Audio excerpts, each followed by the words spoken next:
अस्सलाम वालेकुम, मैं हूं डॉक्टर शगुफ्ता जहां और आप देख रहे हैं गोल्डन टाइम्स। नफ़रत की कोई सरहद नहीं होती, न दीन की न देश की, और जब मजहब, रहमत और इंसाफ की जगह नफ़रत और हिंसा का औजार बन जाए तो ये सिर्फ इंसानियत को ही नहीं बल्कि समाज और रास्ते की जड़ों को भी खोखला कर देती है। आज ये सच्चाई हमारे सामने, चाहे घटनाएं बांग्लादेश में हो, पाकिस्तान में हो या फिर भारत में हो। बांग्लादेश में अल्पसंख्यकों के साथ हो रही हिंसा, उनकी जान लेना, उनकी इबादत गाहों को निशाना बनाना किसी भी तरह से जायज़ नहीं है और इस्लामी तालीम के मुताबिक तो बिल्कुल भी नहीं। रसूल सल्लल्लाहु अलैहि वसल्लम की ज़िंदगी इसकी सबसे बड़ी मिसाल है। जिन लोगों ने आप पर जुल्म किया उन्हें ही माफ़ कर दिया, और फिर रसूल सल्लल्लाहु अलैहि वसल्लम के नाम पर हिंसा भड़काना कैसे जायज़ हो सकता है। आप सल्लल्लाहु अलैहि वसल्लम तो रहमतुल्लाह आलमीन है। इस्लाम के पैगाम डर नहीं अमन है, तलवार नहीं इंसाफ है।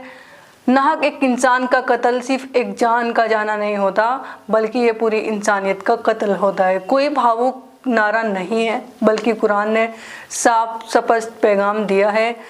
जिसने किसी एक निर्दोष इंसान की हत्या की है तो उसे मानो पूरी मानवता की हत्या कर दी, और जिसने एक जान को बचाया तो मानो उसने पूरी मानवता को बचा लिया।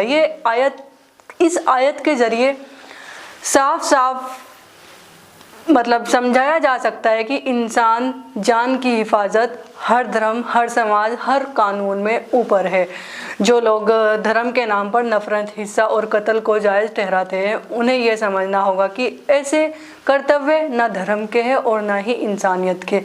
आज जब दुनिया के अलग अलग हिस्सों में मासूम जानें ली जा रही है तो ये पैगाम हम सब के लिए एक आईना है, ये चेतावनी है, ये एक जिम्मेदारी भी है। क्योंकि याद रखिए, एक बेगुनाह की जान लेना एक इंसानियत को मारना है। दुखद विखंडन ये है कि ये मानसिकता भारत में भी है, अलग अलग रूप में सामने आ रही है। श्री राम के नाम पर भीड़ द्वारा अखलाक और सैकड़ों अन्य बेगुनाहों की हत्या या 25 दिसंबर को गिरजाघरों में की गई गुंडागर्दी, ये घटनाएं साफ बताती है कि समस्याएं मजहब नहीं बल्कि मजहब के नाम पर फैलाई जा रही नफरत है। आज देश में भीड़ तंत्र एंड खतरनाक चलन बनता जा रहा है कि उत्तराखंड की राजधानी देहरादून में तिरुपुर की एक छात्र को सिर्फ इसलिए पीटा गया क्योंकि वो स्थानीय नहीं लगता था और आखिरकार उनकी मौत हो गई। इस घटना ने तो उत्तराखंड की छवि को नुकसान पहुंचाया है और ऊपर उसके दुष्परिणाम देश के अन्य राज्यों में उत्तराखंड के भुगतान भरने पड़ रहे हैं। इसकी जिम्मेदारी इनकी नफरत फैलाने वाली मानसिकता होगी।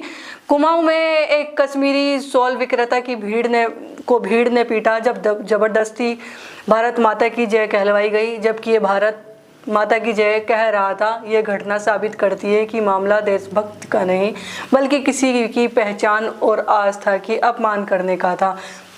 यहाँ पर याद दिलाना ये ज़रूरी है कि भारतीय संविधान एक नागरिक को बराबरी, सुरक्षा और सम्मान की गारंटी देता है। जब लोग भारत में नफरत और हिंसा फैला रहे हैं तो ये समझने में भूल कर रहे हैं कि वो किसी एक समुदाय के नहीं बल्कि भारत की वैसी छवि को नुकसान पहुंचा रहे हैं।